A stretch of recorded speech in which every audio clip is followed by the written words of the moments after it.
Hello everyone, I'm Jon Evans. Welcome to another episode of One on One. People all around the world know Basile as the Greek comedian. He's really embraced his heritage, and on stage he'll tell a lot of stories of growing up as the only son of Greek immigrants. But Basile Katsikis is more than just a comedian. He's also an entrepreneur. He's also done a lot of voiceover and character work. And he's lent his talents to many charity events, raising money for organizations here in Wilmington and all around the country, too. And Basile is now on the verge of creating a TV series that, of course, is based on his life experiences. Fresh off his UK tour, we have Basile Katsikis in our studio for the One-on-One with Jon Evans podcast. How are you, my friend? Great, John. Great to be on. To be honest with you, I don't use my last name for fear of the IRS. So what I try to do, if possible, I just use my name, Basile. Right. So Katsikis didn't really have that marquee value that I was looking for. Yeah. You know, Basile, Basile, that's good. Katsikis, not so much. Yeah, it doesn't really do anything. How was the UK, and how are those places and audiences compared to places you play in the US? Well, you know, one of the great things about what I do is I have the opportunity to do my stand-up in English and my stand-up in Greek as well, and that's the one thing that I was always proud of, that I maintain my language. Yeah. And I do my stand-up in Greek. And it's a completely different, separation from what I do regularly that you see on television and whatnot. Right. And it's like really half Greek, half English, and it's the double entendres and all the silly words that have been used one way or the other. And of course, the English think I'm brilliant. Everything I do is brilliant. Do. Anybody who can speak a second language to me is brilliant. Oh my God, brilliant! I tell you, mate, brilliant. So I love it. I go there. I think I'm the smartest person in the world when I'm there. Yeah, so. You're definitely the smartest one in the room when you're there. That's for sure. Dysfunctionally Yours is the name of the tour. Yes. And how did it go? I mean, how did you develop Dysfunctionally Yours? I wound up actually, when I went to England, it was the Greek Spice Boy Cometh. Right. Okay. Yeah, I saw that with Glee in the UK. Right. So when I did that, that was great. My general audience show that I wind up doing is called Basile Dysfunctionally Yours. And I talk about all the dysfunctions that we all have in a family, but in a really nice way. Mm-hmm. My parents, great people, both immigrants, came from Greece, the United States. They met here, however. My mother, father, great senses of humor. My mother, Rosemary. Father, Herb. Herb named you Basile. Basile, yeah. Right. So listen, you've been watching my act.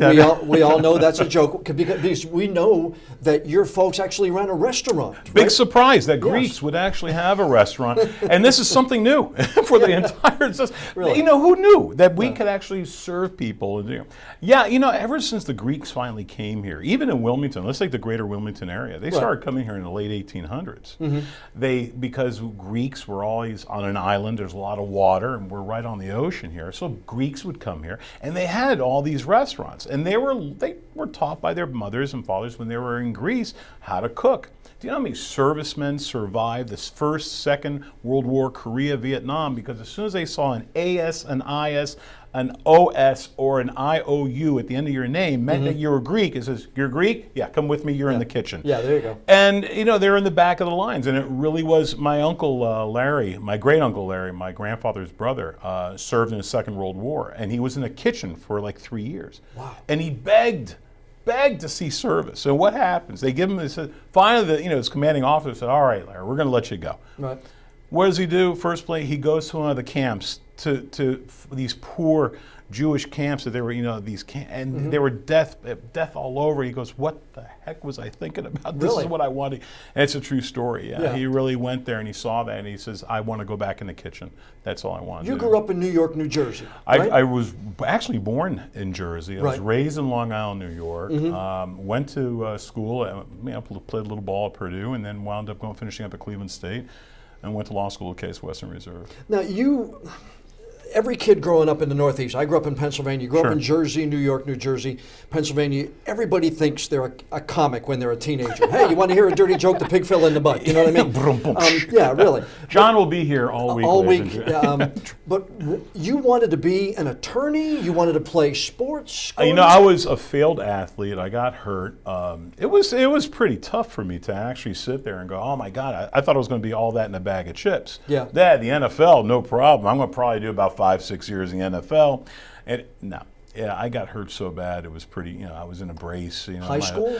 High school that led into college. Okay. And then I got so banged up I just couldn't play anymore. Right. It's even to this day I have problems with my right hip and my knee. But it's just part of life. And you grow up and then you realize, oh my God, what am I going to do now? You have all these dreams and aspirations, and you knew that you were going to do this, and all of a sudden, the good guy upstairs says, I'm going to throw you a little wrench, see what you do with it.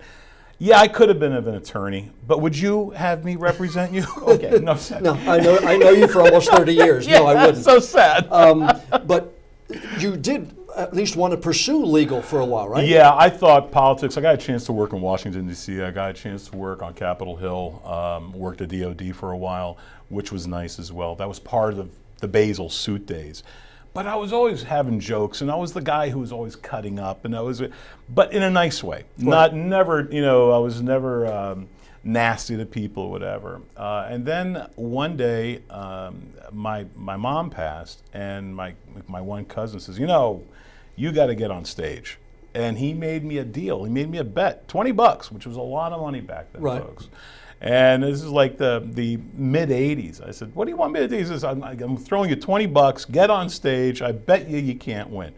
And my ego is still like this thick. And I'm like, heck, you can't. Just a comedy club up there? It was a comedy club doing open mic night. And I said, yeah, I'll go. And I wound up going. I prepared, 4 or 5 minutes. And was, I'm personality driven. Even in my shows today that I wind up doing, I'm personality driven. I always like goofing off with the audience. And that's why my show is always like a different ball of wax every time. You saw me at the the White Pants event, Pants, yeah, which I love doing. Yeah, but that didn't really show any comedic. I just could yell louder than everyone else and get them to bid. But it also allows you to play with the audience. You were the MC there. You were the auctioneer there. Yes. You, like I, are a part-time auctioneer. When they ask us to, we can do it. But yeah, you do a lot. Even in the clips that I watch online on your website, you do a lot of interaction with the audience, and it kind of drives you in different ways at different times. As long as you know that you have the material. If you're going to wind up making a left for no reason whatsoever, you better have some material there to take you there, and then you can improvise a little bit with it. And I've always loved doing that. Yeah. That's the way I write as well. I'll tell you, throw me a story. When your kids and my kids, we all went to the same schools and stuff like that. And when I was with my kids and we had other kids in the back seat, we would do a storyline. So I said, once upon a time, Johnny went down the street and he fell into, and also I give it to my daughter. And Zacharula would sit there and start doing a few words. And then whatever other kids were in the backseat, they would throw in, and we would create, and I'd try to teach them how to, kind of improvise and be off the fly whenever you can. And to me, it's what I do. That's neat. And so your first night, you get up on stage. Do you remember that night like it was yesterday? I have it on tape. Do you really? I have it on tape because my cousin says, we got to keep this for blackmail purposes, Little did I know there was going to be a guy who was, remember America's Funniest Videos back in the day? Yeah, Bob Saget did it. Bob Saget did it, but one of the exec producers was a guy named Jon Evans, who was the owner. Next thing I know, he said, hey, you're funny. How about opening up for, and I can't remember who the acts were and stuff. There was a bunch of different acts that came in, no one big names and stuff like that. And I said, sure. Hey, what do you need me to do? He goes, just do 5 minutes and then do another 5 minutes and then bring the guys up. Sure. And I created the whole thing like, this is my show. I just happen to have a couple of guests with me. Nice. And that was the attitude that I wound up having. And to me, that was a lot of fun. And that was back in 1990, wasn't No, it? this is like back in the late 80s. Late 80s? Late 80s. And I started doing it. I said, who knew? I graduated college. I was going to law school. And I'm like, but when you confuse torts for French pastry, you got to get out of the biz, When did you think that I might be able to make a career out of this? Was there one night? I mean, you had to be proud the first night that you got asked back. Yeah. But when did Basile say, this might be a way I can make a living out of this? Actually, I didn't think that for about a half a year. I kept going back because I met some really fantastic people and comedians that I've met. I mean, I started off with guys like Steve Harvey. So Steve Harvey did our first Showtime special together. Yeah. And I wish I would have sent you that bloody picture. Oh, for God's sakes. But it was me, Steve Harvey, Mike Vetevan, Bertice Berry, Special K. We all went up there and we knocked boots. It was great. Harvey and I got the nod up to move up, and we did. Then I met my wife, Kula. Right. And whenever you meet a woman, it just goes to hell right there in a handbasket. But she, like my wife Sheila, and we've known each other since the girls were at First Presbyterian Preschool. And I don't want to diverge too much, but I give my wife, because of all the hours that I worked building a career, how much is Kula so imperative in your success? Because you've got to go away. You're just telling me you've got to go to LA this weekend. You're going to Myrtle Beach the next couple of days to fill in. You can't do that without strength at home. Well, I wish I could give her the credit, but I'm not going to. And the thing is, no, of course. Yeah. Without my wife, I'd probably be nothing. Yeah. Same thing with you. Yeah.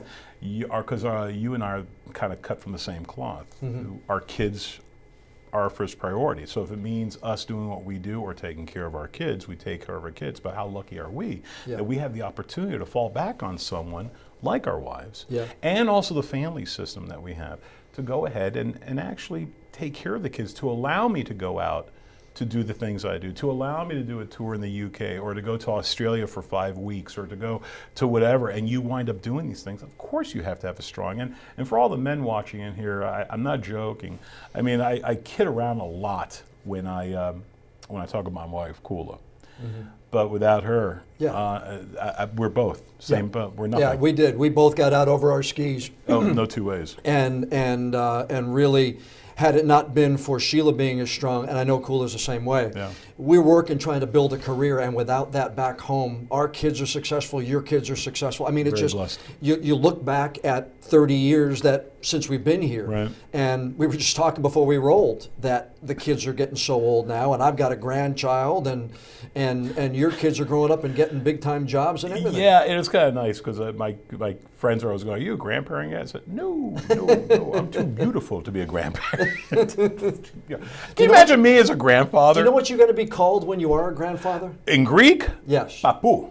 Oh, there you go. Papou. Okay. What do they call you? Well, Pop. He can't really talk much yet, but that's what we're going to have him call me, is Pop, because that's what my dad was, and that's what which is great. You know, sometimes I heard me mom, Peepaw, and I'm like, I don't know about that. But in Greek, it's Yaya, which is grandmother, Papou, which is grandfather. And it's kind of funny. We have friends of ours that are not Greek, but they've always loved that Papou and Yaya. Yeah. So even though they're as white as white can be, they sit there and they go, "I'm Papou, that's Yaya," and the kids all know him as Yaya and Papou, which I think is great. Great tradition. It's fabulous the way that you have kept that front and center, and so many of the. As I was doing a little bit of research for this, I look back at so many times you appear on Vegas TV or Sarasota TV, and they always say, as the intro, "Well, my big fat Greek wedding. Well, here's Basile, the Greek comedian." Yeah, and I'll go my big fat Greek. Okay, we got it. What a transition. You have embraced your lineage. Sure. But did it ever come to a time where you're like, I wish they wouldn't say big fat Greek wedding and just say Basile the comedian? Sometimes you really, it's kind of funny because when Nia Vardalos actually, and I know Via very well, and when she did the big fat Greek wedding, I didn't know her at that time. Right. The movie just came out. It was an underground success. Yeah. And she was going at the Montreal Comedy Festival. And to be honest with you, it really did help my career in a way, because everyone was like this curiosity about Greeks. And I really enjoyed that. And, the only thing I was kind of disappointed, I said, all right, Nia, we got to work together, because she worked closely with Playtone, which is Tom Hanks' company and stuff. And I've always wanted to, bring and Gary as well, his partner, Gary Sussman, and to actually sit there and, because Tom wind up marrying Rita Wilson. Right. Rita Wilson is half Greek and then half Bulgarian.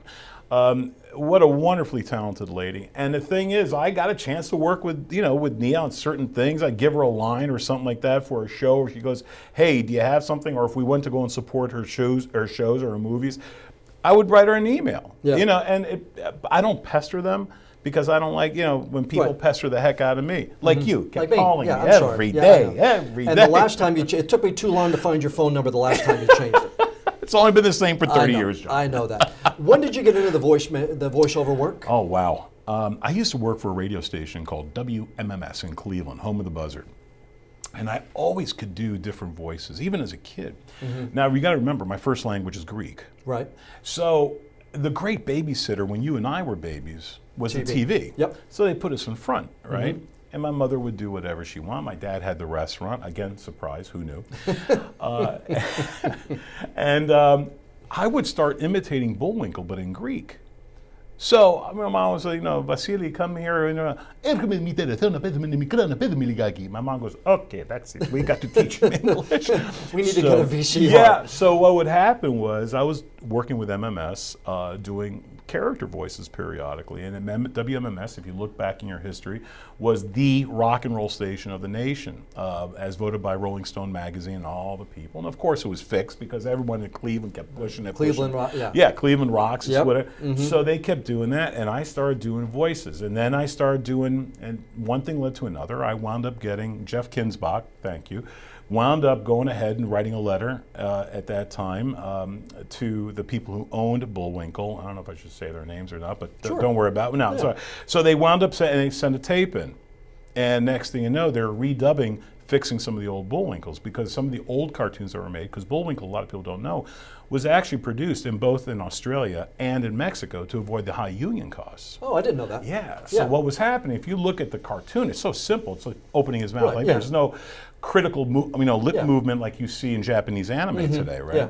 So, I would sit there, and then, they said Bill Scott was the original voice. He passed away, and so we need someone to go ahead and do this. So they threw my name in there, and it was really cool because I got a chance to work with June Foray, who was the voice of Rocket J. Squirrel, and Classic what I mean, cartoons. this tall. Yeah. She was this tall, mouth like a sailor, and Yeah. you just sat there and waited. I did a series of Taco Bell commercials for him, and it was just really, really cool to be with her and to work with her. And I kept flubbing a line, and she said a couple of expletives that I can't really repeat. But we went out drinking later, folks. There you go. So. And she has been one of the most successful voiceover. One of the best. Yeah. One of the in best. years and years. And then I wound up doing a lot of Japanese anime as well, that we even did here in Wilmington, believe it or not. There was a company called Southwind Studios that used to be here. So I did, I played incidental roles because I couldn't play major roles because I was always gone. Right. So I would do all, here we got these 5 characters. Can you do this? Can you do these characters here? So I take a picture and I look, I'm like, yeah, I could do these guys. I figured this is what they would sound like. And they're so intricate to do Japanese anime because the lip movement is already there. You have to try and fit the voice into that lip movement, or you're going to have a really bad Godzilla-like movie where it's going to be, oh, Mothra. Yeah. And all of a sudden you're like, Yeah. oh, what? Instead of them building it to the voice, you build it to the. A lot of people don't know when they create an animated feature, they actually, draw everything except for the expressions on the eyes and the lip movement, so the animator can go around what he or she actually hears. So I'm sitting there, but when it's Japanese anime, it's reversed. I got to be able to fit these words. So you might have a phrase like, and meanwhile the guy really said, oh yeah, really? You fit really. that in there, so you do the best you can. The 30 for 30. Oh, that was great.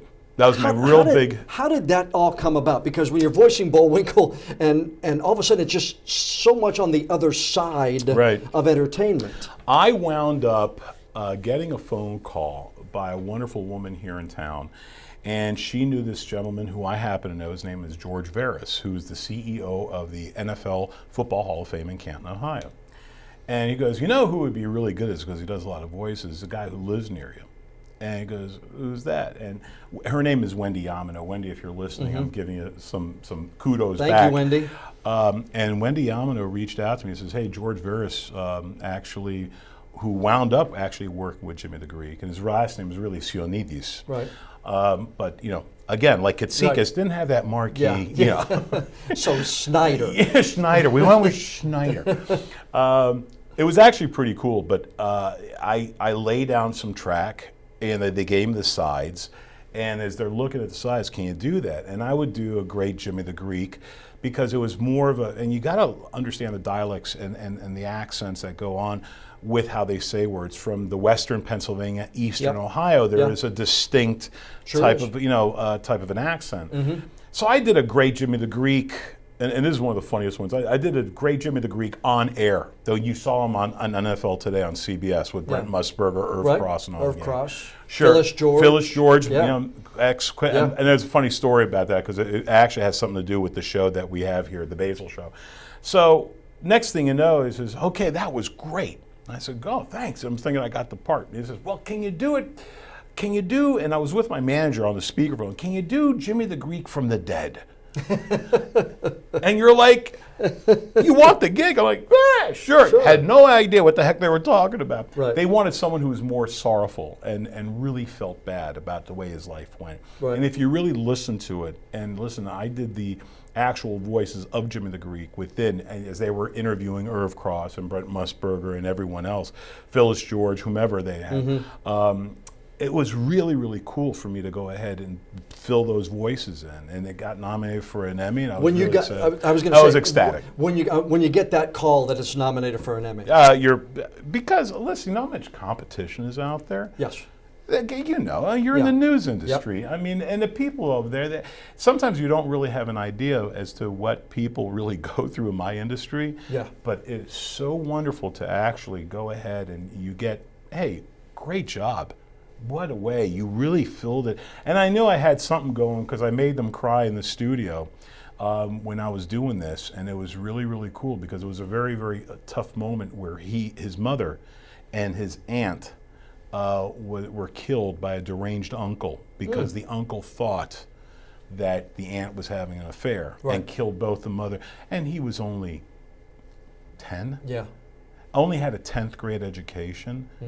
And he lost millions, like 5-6 times in his life. Yeah. You know, became destitute, wealthy, but he was known for the big game. I think it was Notre Dame and Great Lakes University, which no longer exists, for the national championship, and Great Lakes won. Yeah. And he was the great odds maker after that. It really was, and you know, to reach that pinnacle of being nominated with the best is just a huge kudo. It is.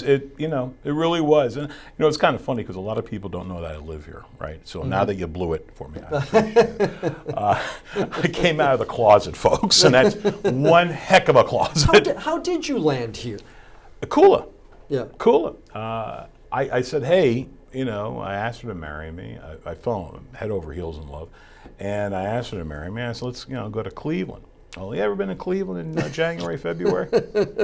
And I thought she'd dig it. You know, oh my God, it's snow and it's everything. I can put on nice clothes and you know. It's 5 below. Yeah, it's 5 below. It's a heat wave. Oh my God, 5 below. We pray for 5 below. Yeah, you know. Really. But we actually had a wonderful time, and then she said, she was real honest about it. She goes, Baze, if you want me to marry you, I'll marry you, but you got to come down here. And I understood, because if we were going to have children, how could I possibly even think about keeping her up there with no one except my mom and dad, and her to be by herself with no real friends that she had, her own friends that she grew up with. So I said, yeah, I travel a lot. That makes sense. In the first year, John, I'm not going to lie to you, it was tough because I'm a huge Indians fan. Yeah. I'm a huge Cleveland Browns fan. I know. I feel you're okay. Yeah.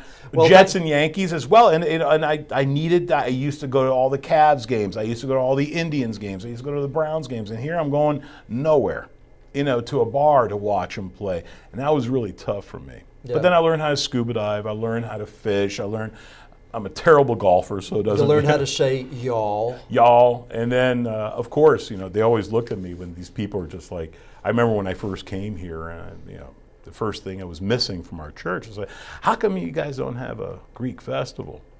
And they said, why don't you look into it? I'm like, oh man, keep your mouth shut from now on. What the heck was I thinking? Open mouth, insert foot, and chew. Oh my gosh. And so I did a little bit of research. I really didn't know the community all that well. Right. But I figured people are people. And I'll never forget these naysayers in the beginning. I was with a good friend of mine, John Saris, God rest his soul, and he was about 30 years my senior. He goes, come on, I'll help you. I'm from Cleveland too. Come on, let's do this. And I said, fine. And it was a great team. And we put together a great team of individuals within our community. Yeah. Many of you know who they are. And if because I'm going to leave out a name here or there, and I don't want to do that. But the community got together, and we created the Greek Festival. But I'll never forget in the beginning, he says, it'll never work, Basile. You're gonna make these Southern people go ahead and eat souvlaki, and they're gonna have a gyro and stuff like that. I said, listen, what we're gonna do is I have that figured out. They go, how are you gonna do it? We're gonna serve it with barbecue sauce. And they all went, I go, no, we're going to do an ethnic festival, for Yeah. God's sakes. So we did the festival, and for the first 4 or 5 years, I was in charge of it.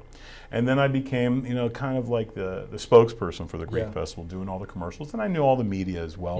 And it was, it was very easy to do. Oh, and it's been so successful. Oh, it's been a and wonderful I have to treat. diet like 2 weeks before that festival every year because whenever we get a reporter to go over there, they bring back one of everything. And the entire newsroom just has this glorious odor in Yes, it all day long. a glorious odor. I've never is. put those two things Well, together. I mean, Okay. I'm not a cook, I'm an eater. You're so deep into the community. In 2016, you were the principal honoree of the American Hellenic Educational Progressive Association. Where did you get this? I do my research, buddy. 2018, you helped raise more than $17,000 for a school in Illinois. This year, you did the Last Chance for the White Pants event. Wow. What drives you to do that kind of work? God. It's kind of funny. I was always a nut. I was always a crazy guy. I was the one who was the athlete who would jump all over the place, jump over piles and go crazy. I was always one pushing the envelope within reason. Always respectful to my elders and to my teachers. But you know what? I just kind of dig it. I really do. There's a lot of organizations, Greek and non-Greek, who need help. And I have a certain talent like you, and we have the opportunity to go ahead and to help these organizations. And I figure, why not? If you have the talent and the drive to go ahead and do it, and I don't care if it's Greek, like I said, or non-Greek, or whatever the case is, hey, can you do us a solid? Can you do this? Can you help raise money for the kids? Can you do? What am I going to say? No? Of course I can. What am I going to sit? I'm telling them, well, I can't. I'm going to be sitting with my feet propped up having a beer. I wish I could help. Yeah, you don't do it. You do it for the good. And I've been blessed with a talent, and I might as well use this talent. And I love this community. If there's anything I can do for the community, I try to do my very best to do it, like you. Well, And, the thing of it is, and what I've said to a lot of people is, with our work, because like I said, you're going away for a couple of days, or you're going here, going there, and with my schedule, I can't get to early morning meetings. So my way of helping is MC, moderate, do the things, because we can't get in on the grassroots level. You did on the festival, but in so many of these other things, if my big mouth can help, I'll do whatever I can. And we're, like I said, we're cut from the same cloth. So if there's anything that we can do, if it's possible, if it's feasible. Now you got to understand, I'm over a 2 million mile flyer with American Airlines alone. That doesn't count Delta and United and a lot of the other airlines that I fly. So I'm getting frequent flyer miles right now, just sitting here. Okay, I don't know how I do it, but it's kind of cool because, but again, if you have the opportunity. And it's not a thing of great faith, even though I am a believer of my faith. It's not a thing, you just do it because it's the right thing to do. And if you can do it, and sometimes my wife, screams at me, says, hey, you got to slow down a little bit, whatever. Or, I do the best I can for whatever. And I do the same thing. I run it by Sheila and say, what do you think? And she'll say, did we have a good time last year? Let's go back and do it again if we can. The same way. You guys were, like I said, at the White Pants. It was great seeing you there. Oh, yeah. And I loved it. Absolutely. Yeah, it's a fun time. When did you get to the point in your career, and I know everybody, you never think and you never stop trying to improve, but when was there a night where you thought, I'm pretty good at this, or you felt accepted into the stand-up comedy union, if there was one? There was a thing called the PCA back in the day. But when your peers look at you, like a lot of comics will go up on stage and they try to be really hip, for the other comedians. I don't care about the other comedians. I've always cared about one thing, and that one thing has always been the audience. Right. Because the audience is paying your salary. The audience is the one who's coming back. The audience is the one who's buying your T-shirts and your DVDs and this and that. Your audience does it. And when your peers sit there and they look at you and go, oh man, Basile killed this place. Oh man, it feels good. It feels like, and then when you do these major shows, if it's the Tonight Show or if it's a Showtime special or if it's an HBO thing or whatever the case is, it feels good. People, and I don't sit there and go, I'm Basile. Yeah. You know, I only do that at home, and it gets me nowhere. Yeah. Okay. Yeah. I'm the same exact way. And as my kids got older, I got less and less down the ladder of importance in my house, and you're the same way. Well, it's like I could win an Academy Award, and Kula would say, "Hey, take out the garbage." I said, "I just won an Academy Award." That's nice. Yeah. Take out the garbage. Yeah, Dad, tune my TV. It doesn't work. I'm having problems with the Wi-Fi. I don't know what to do. What do you do? I'm kind of like, all right. Can you explain Basile's Greek-style seasonings to me? The success of that? You know, John, there's going to be a lot more coming out. I have kind of always kept low, especially with the production company and stuff like that. People are very close to me, will ask. And I had to keep low because we didn't cut the deal yet, or we were very, very close to cutting the deal, or I wasn't allowed to say anything. With the Basile Foods, because I want to bring food and entertainment together, because it goes together. Right. You know. So one day a guy approached me from Montreal and he goes, "Hey, I really would love for you to try some of my seasonings." Okay. You know, hey, I got a bottle of vodka. I want to name it after you. Yeah. Your ego can get over him. It just go crazy. And I'm like, yeah, whatever. Okay. And he had some seasonings. And of course, I go to my mother-in-law, Big Dina, and I said, "Dina, you got to help me out with this." "Yes, I tell you. I say you what you need to do now." Okay. So it took us, I called it my baby because it really took us like 9 months to go back and forth and to send his seasonings back. And so we need more of this and more of that. And we came up with 5 wonderful seasonings. Basile Foods is my company that we have here. And we took a step back because we wanted to make sure that we integrate the food into the sitcom that we have right now. Yeah. And we want to repackage. So now that we're in the process of kind of repackaging, we started developing frozen foods, Greek-style frozen foods. But it was never a name that you could remember. It was always like, and I don't want to go through all the competitors' names and stuff like that, but there was never one guy who was the person, like Chef Boyardee. Right. You knew it was cheap spaghetti in a can. Yeah. Right? Yes. Paul Prudhomme, whatever. You knew, you saw Paul Prudhomme, you knew it was some type of Cajun style thing. Yeah. There was never any type like that for Greek. So listen, my name lends itself to food, Basile. Right. All right. And so I said, all right, why don't we do cooking with Basile, and that's part of the name of the show that we're doing. And I said, how about if we wind up doing this and we bring this element? And one thing led to another, and these seasonings were really good. And then we started being all over in supermarkets up north, in the north region, some down south in the Florida region as well with Publix. Yeah. We tried to get them in here, and we did get them in here with Lowe's Foods. It was great. Yeah. Then after a while, I couldn't keep up with. There's a lot of politics that goes on, and a lot of things that go dirty stuff. I caught a guy one time, and I'll tell you what company it was. He goes, he's pulling my actual case. It was a stand-up case, a standalone case, and he's putting it to automotive. And I don't know if you remember, automotive section. A friend of mine who used to work, Brian and Jim. I don't know if you know. Okay, Brian. Don't look, guys. So so all of a sudden he goes, "Hey man, saw your spices. I was going to get some grease for my car. Just saw your seasonings right there." And I'm like, oh, that was nice. It's exactly where it should be. So we wind up telling this guy, don't touch our stuff again.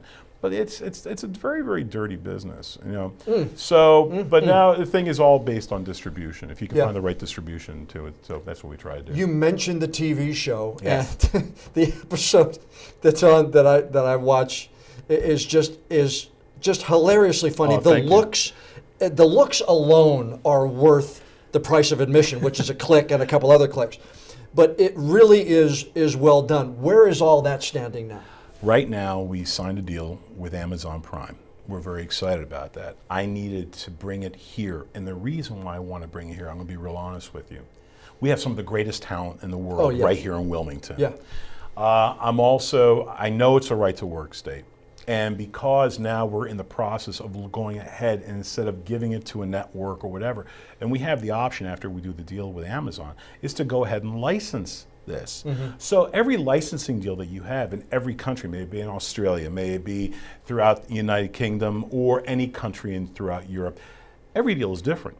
So you don't know what you're going to get. And if you license, the cheapest thing usually winds up selling. Yeah. So, or being licensed. So it's important for us to keep the bottom line really close That's to the just ground. business sense. It's business to do it. But to pay the people that work for you, really, very well.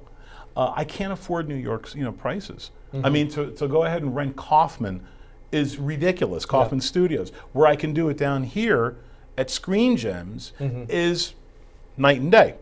To get my day actors here, beautiful. I can still bring my SAG-AFTRA actors down here, and I'm really happy that I could say that my actual group of people, my actors, they loved it down here. When we cut, that sizzle that you saw, they got the biggest kick out. Yeah, I know. And what we want, it's a dysfunctional thing, dealing with an irascible father and dealing with a guy my age, having to deal with a parent who's still living and is making you go crazy.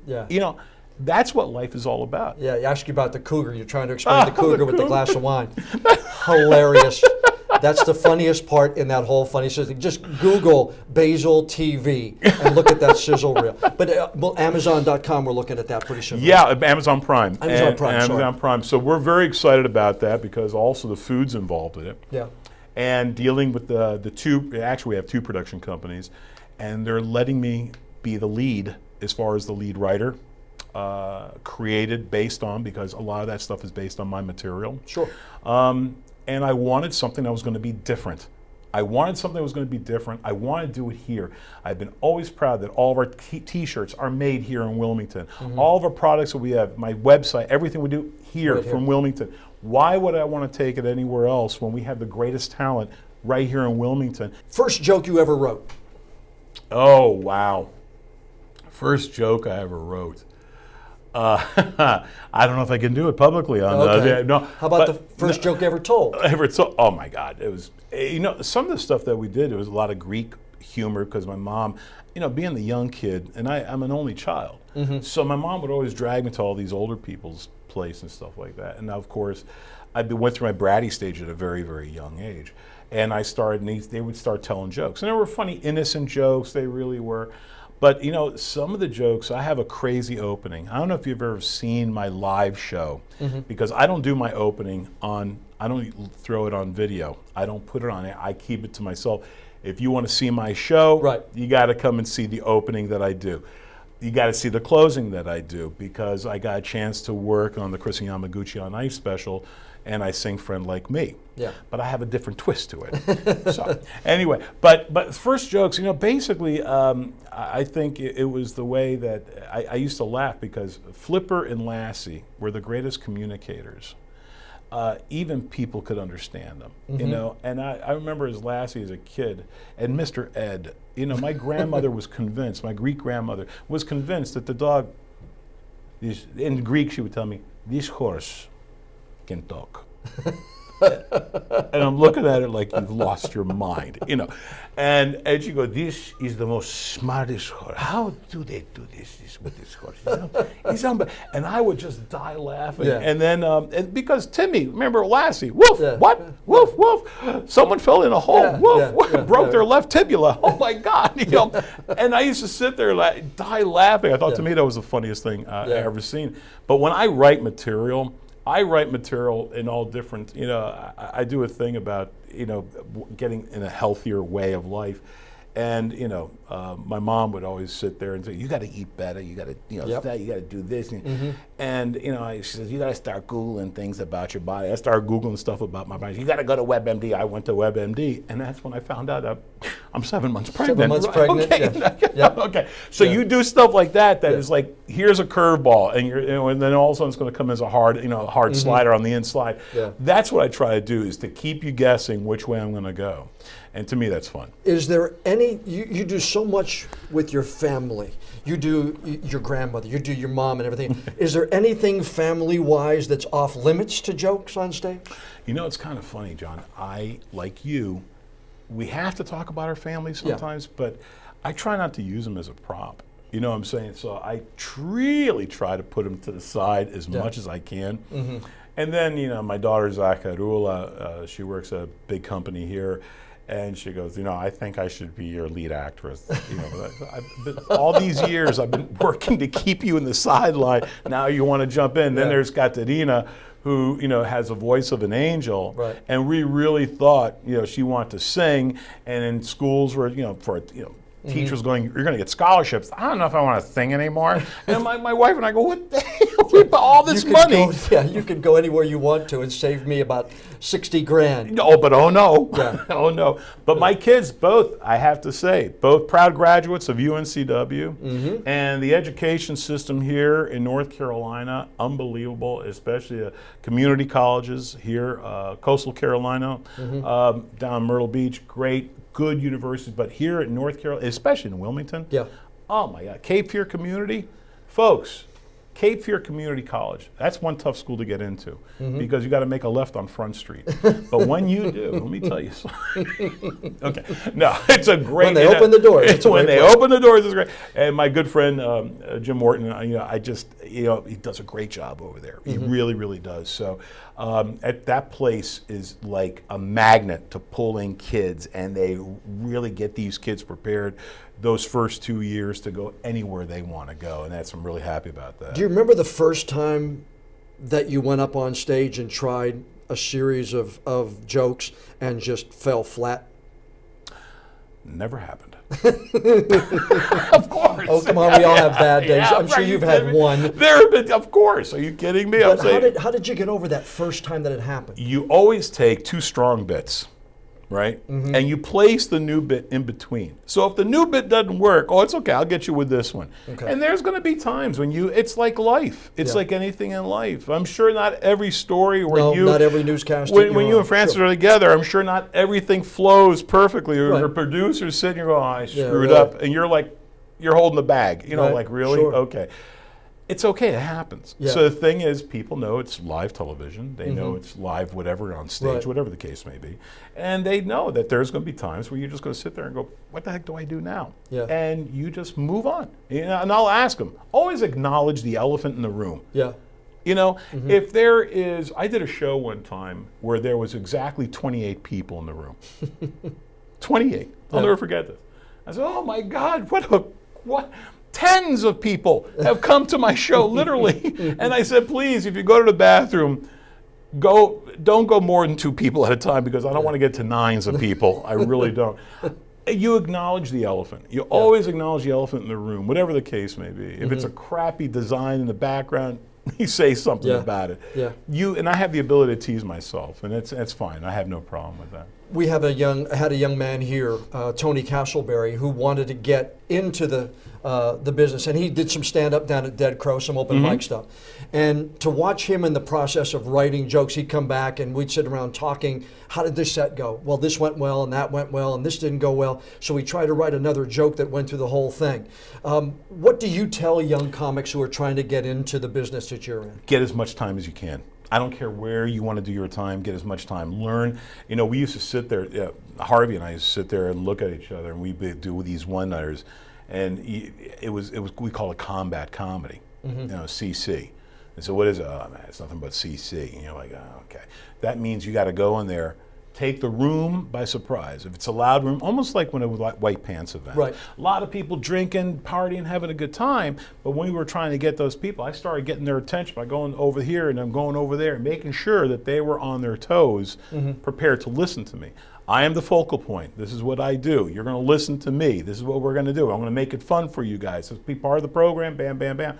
And we all had our different ways of doing that. And that was, to me, a lot of fun. It's a challenge. And I love when comics would go, oh man, they're tough. Oh man. I'm like, oh, okay. That's all okay. Then I go up. Yeah. And you blow the room away and they go, how did you do that? I wish I could tell you, but no. No. I'm not going to tell you. No, you got to learn. You got to learn. And so the new comics that are out there, and those, because I'm going to be you mentioned the Dead Crow. I'll be at the Dead Crow. And what a wonderful name for a comedy club. it brings a smile to your face.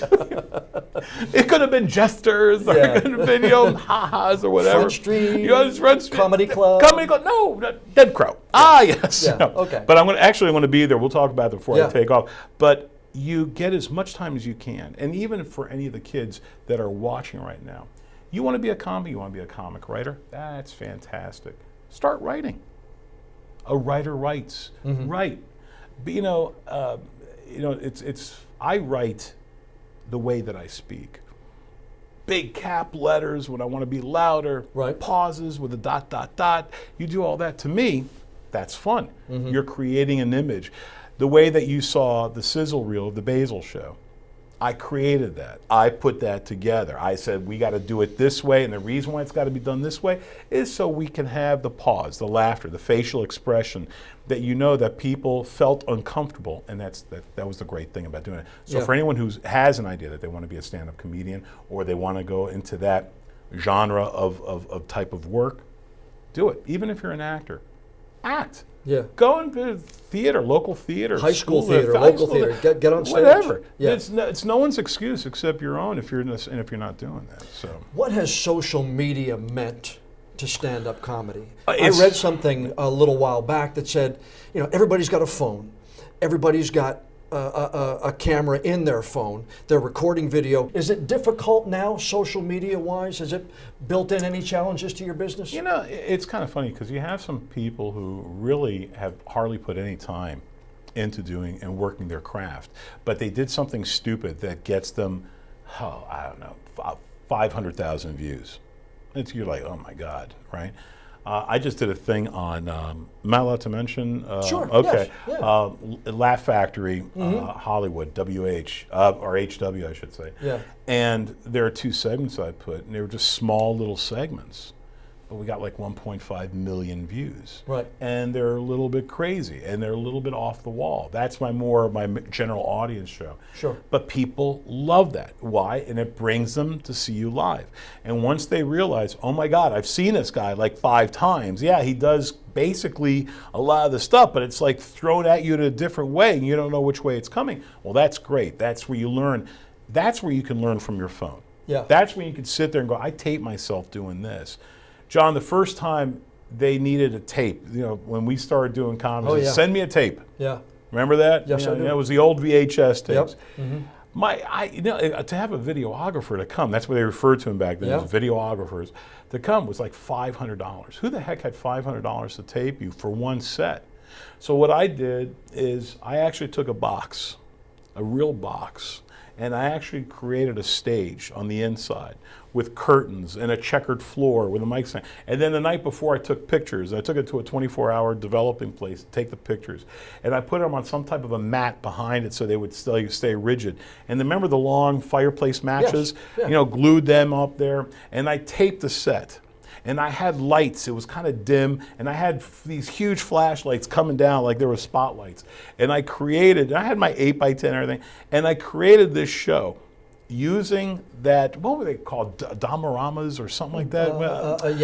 I know what you're talking about. Yeah. And I got the idea from a kid. I wasn't married then, and all of a sudden I started doing these things. I had the little tape recorder, and I put it down, and I had a sign by Basile, and also I had my headshot coming this way, then also I had the character, ladies and gentlemen, Basile, and I come up with all these different characters I had these cutouts of, and people died laughing. Yeah. And the first big thing that we wound up doing, I said, if you catch them off guard with something that's with, taste, they're going to laugh. So I had the thing called the Centerfold of Comedy. And it was a centerfold picture.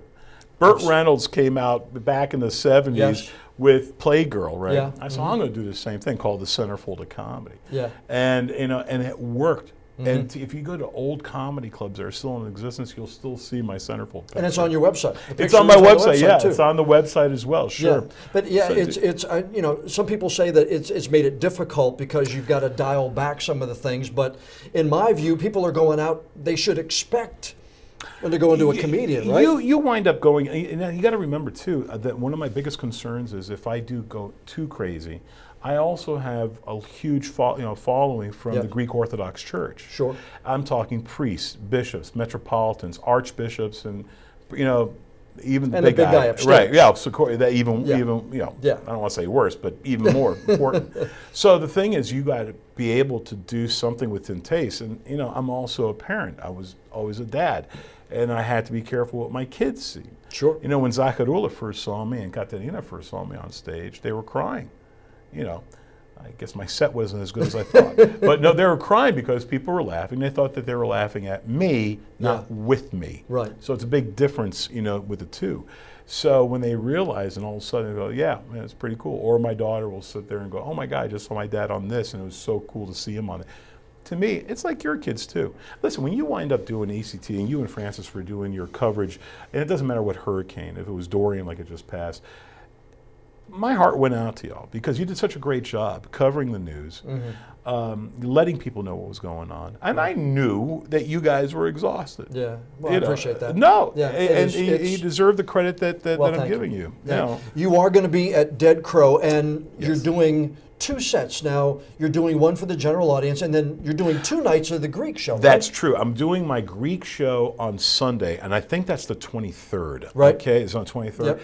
And then the 21st and 22nd, that Friday and Saturday, I'll be at the Dead Crow doing my general audience show. Okay, 2 nights general, 1 night the Greek show. That's correct. And then we're doing Growing Up Greek in America, which is the takeoff, which is it'll probably be about 20% Greek, about 80% English. Yeah, you're just all over the place. I'm running all over the place, but you know what? I love what I do, and you know as well as I do, as well as all the viewers right now. Love what you do. Never work a day in your life. You're right. You're right. So how fortunate are we that we have great families, that we have great jobs, and that we could still make a living doing this. And it's great for me. You and Francis. It's really, really, really cool to see. After 30 years, that we've both grown in a certain way that, And what's better is we've got successful kids, and they're doing well. Even better. Strong wives, and who tell us what to do, and get us on the right interstate of life. Yes, and I'm going for therapy right after this, to be quite honest with you, because of it. It is so good to see you again. Thank you, John. I appreciate that. We've been friends, and I hope we continue to be friends for a long, long, long time. We will. There's no two ways about it. Wilmington, thank you all so much. In the greater Wilmington area, North Myrtle Beach, and all those who get the signal. Thanks for all the support, and keep watching WECT. I appreciate it, man. Good luck. Stay safe. Thank you so much. I appreciate that. A big thank you to Basile for sitting down for an entertaining podcast interview.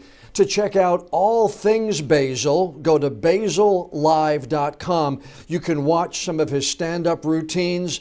You can check out his spice line. You can watch the sizzler reel of his TV show. Everything Basile is at basilelive.com. And if you're anywhere near Wilmington for November 22nd, 23rd, or 24th, make sure you get tickets to see his on-stage show at the Dead Crow Comedy Club.